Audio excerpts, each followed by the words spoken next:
Bonjour à tous, alors j'espère que vous allez bien. Donc on se retrouve pour la vidéo de pleine lune en Gémeaux. Elle a eu lieu hier, dans le signe du Gémeaux. Le soleil, lui, est passé en Sagittaire avec Mars qui le suit de près. Donc l'énergie a switché, je pense que vous sentez déjà la différence entre l'énergie du Scorpion qui nous amène à plonger un petit peu dans nos profondeurs et qui nous met face à nous-mêmes et qui peut faire remonter des choses un petit peu dures ou en tout cas angoissantes. On se pose beaucoup de questions et cette énergie du Sagittaire qui est beaucoup plus lumineuse, qui elle croit que les choses sont possibles et que des belles choses peuvent arriver si on y croit et qu'on met son énergie au service de son projet. Alors, la pleine lune en Gémeaux, elle a été, je pense, assez intense pour beaucoup de monde parce que moi, personnellement, j'ai pas forcément de Gémeaux. J'ai quand même quelque chose dans cet axe-là, mais je l'ai pris en pleine face. J'ai trouvé qu'elle était intense, qu'elle était assommante même. Alors, vous me direz en commentaire si vous l'avez ressenti comme ça. Mais en tout cas, cette pleine lune, elle nous explique que il faut croire au fait que les choses puissent arriver, il faut croire à nos projets. Il y a vraiment ce côté-là dans le Sagittaire, hein, c'est un signe de feu, donc les signes de feu, que ce soit le Bélier, le Lion, ils croient en leur destinée. Le Sagittaire, hein, son glyphe, c'est vraiment la flèche qui va viser en fait son but, son objectif et qui va tout faire pour l'atteindre. Et qui croit en fait au pouvoir de l'univers, au fait que les choses peuvent arriver si finalement énergétiquement on attire à soi ces choses-là.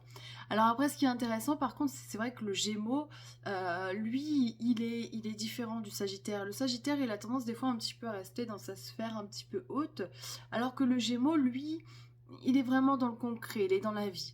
Et il va aller expérimenter les choses. Et voilà, c'est ce qu'on nous demande de faire parce que c'est bien de croire, c'est bien d'espérer, c'est bien d'imaginer, d'attirer à soi, mais il faut aussi aller donner vraiment dans le concret. Quand je dis ça, c'est-à-dire que la pleine lune, on le sait, c'est un moment d'abondance, hein. Et donc je pense que certains d'entre vous ont récolté déjà certainement des cadeaux parce qu'ils avaient semé avant, ils avaient travaillé, hein, tout simplement, ça n'arrive pas comme ça non plus. Euh, et le Gémeaux, lui, il dit au Sagittaire, oui, c'est génial et t'as raison et il faut croire, mais par contre il faut aussi aller expérimenter, il faut prendre la vie aussi avec légèreté, parce que le Sagittaire, il a tendance à être peut-être un petit peu plus sérieux, oui, c'est comme si le Gémeaux, si vous voulez, vous aviez un petit peu l'enfant, l'adolescent, et le Sagittaire, c'est plutôt, voilà, le quadra qui a compris des choses, qui a avancé et qui a une autre philosophie de vie. C'est un peu résumé rapidement, mais c'est un petit peu ça. Donc voilà, c'est vraiment l'énergie de cette pleine lune. Et je pense qu'il y en a beaucoup, parce que j'ai eu des discussions avec beaucoup de personnes, hein. Il y en a beaucoup qui ont cette sensation-là, effectivement, ça y est, de toucher au but, d'avancer, ça y est, de recevoir, en fait. Il y a vraiment cette notion d'abondance. Alors après, il y a quand même quelque chose de pas forcément très agréable dans cette pleine lune. Il y a un carré de Saturne, donc carré de Saturne, ça veut dire un aspect négatif. Saturne est un aspect de tension au Soleil et à Mars. Donc Saturne, on le sait, c'est la planète des Capricornes, c'est une planète qui nous demande des efforts, qui nous demande de comprendre certaines leçons, donc il est possible que les choses prennent du temps. Elles prennent du temps, que ce soit dur, qu'il faille attendre, mettre les choses en place, aller étape par étape, gravir chaque marche pour pouvoir réussir. Ça, c'est vraiment, c'est Saturne. Mais c'est pas grave, parce que si ça se trouve, c'est parce qu'on a quelque chose à comprendre, vous voyez, qu'il faut peut-être essayer de faire les choses légèrement différemment. Donc voilà, ne soyez pas frustrés si vous voyez qu'il y a des choses qui mettent plus de temps, il y a peut-être quelque chose à comprendre, quelque chose à changer, et peut-être prendre du recul par rapport à cette situation. Deuxième aspect, on a Vénus qui est en balance. Donc Vénus en balance, hein, elle est chez elle, elle se sent très très bien. Et elle est conjointe au nœud sud. Le nœud sud, c'est les mémoires un petit peu karmiques.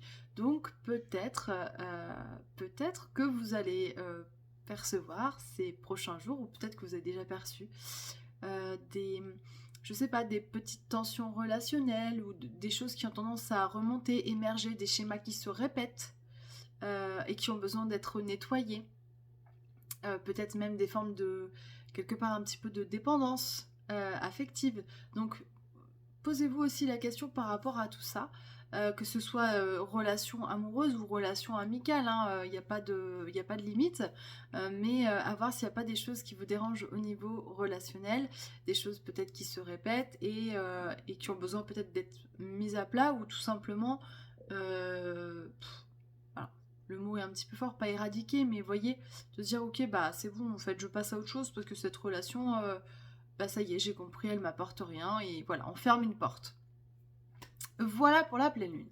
Alors j'ai tiré des cartes de l'oracle de la lune justement pour voir un petit peu ce qu'on nous disait.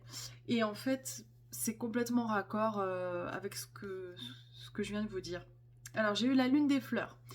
Crois fort en ce rêve, laisse-toi fleurir, tu as profondément besoin de t'épanouir. La lune des fleurs vient parfumer ta vie de magie, de fertilité, de joie et de possibilités infinies. Donc vous voyez, c'est vraiment le fait de croire que tout est possible, d'avoir cette confiance en l'univers, confiance en la vie, que les choses vont bien se passer, qu'on va attirer à soi mille et une choses. Donc ça, c'est génial. Derrière, on a eu la lune d'eau, on nous demande de suivre notre intuition.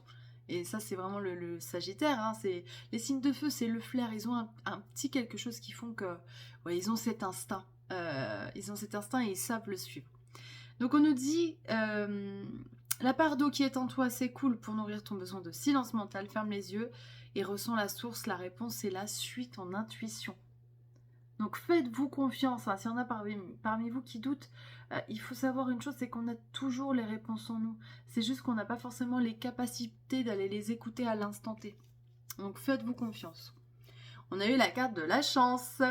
Alors la chance, on nous dit tu as de la chance et confiance en l'univers. La lune de chance t'encourage à prêter attention aux signes. Elle te protège tel un ange gardien. Donc vous voyez, c'est vraiment top comme carte. Donc ayez confiance, les belles choses arrivent. Peut-être qu'elles mettent du temps, mais c'est pas grave. C'est parce que ça se construit pas après pas et ça se construit sur quelque chose de solide. Et on vous dit la lune du loup. Ne t'inquiète pas, la situation elle va s'améliorer, prends de la hauteur. Reliée à l'étoile Sirius, elle est connectée à l'esprit. Son énergie reflète ton besoin d'élévation spirituelle. Alors oui, effectivement, il y en a aussi qui peuvent ressentir une élévation spirituelle. On est dans le signe du Sagittaire qui est vraiment relié justement à ce besoin de grandir, de spiritualité. On commence à rentrer dans cette période-là puisque le Capricorne aussi a un besoin d'élévation. Donc Sagittaire, Capricorne, voilà, c'est effectivement le moment peut-être de vous connecter et de continuer à vous ouvrir à une spiritualité qui vous aide au quotidien et qui vous épanouit. Voilà, alors je vais prendre un petit message, j'ai envie du tarot des anges. Hop, oracle. Non, le petit oracle des anges, pardon. J'aime bien avoir des messages. Ah, on vous dit intervention divine. Tu es certainement frustré par quelque chose qui stagne dans ta vie. Les avancées semblent lentes et fastidieuses. Malgré tout ceci est une bénédiction. Une intervention divine se prépare. Quand le bon moment sera venu, les fruits de tes désirs vont mûrir. Vous voyez ? Quand je vous disais, vous inquiétez pas, Saturne, il bloque un petit peu. Mais parce que c'est pas le bon moment, il y a des choses à comprendre, il y a des étapes à passer. Les choses, elles vont se décanter, elles vont arriver. Il faut vraiment que vous continuiez à y croire. Je sais que des fois, c'est pas forcément évident quand on enchaîne les échecs, que la vie est pas forcément évidente, de continuer à être positif, à y croire, mais il faut vraiment vous accrocher au fait qu'un jour la roue va tourner. Voilà. Je vous souhaite une magnifique journée et je vous retrouve pour la vidéo. Donc ce sera la nouvelle lune en Sagittaire. Je vous fais plein de bisous et je vous dis à très vite.